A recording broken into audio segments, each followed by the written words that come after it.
Ugma na formal nga sugdan ang campaign period sa mga national candidates. Gipasabot sa COMELEC nga sugdan na unya sa ahensya ang pagmonitor sa mga kandidato. Kini kon mituman ba sila sa malagdas sa COMELEC sama sa pahimutangan sa mga campaign materials ug kun wa ba mosobra sa gidakon nini.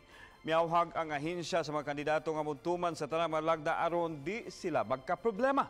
Matod noon ni Attorney Ana Flor Guhilde sa COMELEC Mandawi, musubay yapon sila sa due process ug musuwat sila sa mga kandidato kung may nakitaan nga kalapasan. Diha na mo kami input ang campaign guidelines kay as far as COMELEC is concerned, candidates na sila. So mo follow taas sa dapit ang common poster areas, ang size regulations nato ug kanang dili pwede ipamutang sa public places.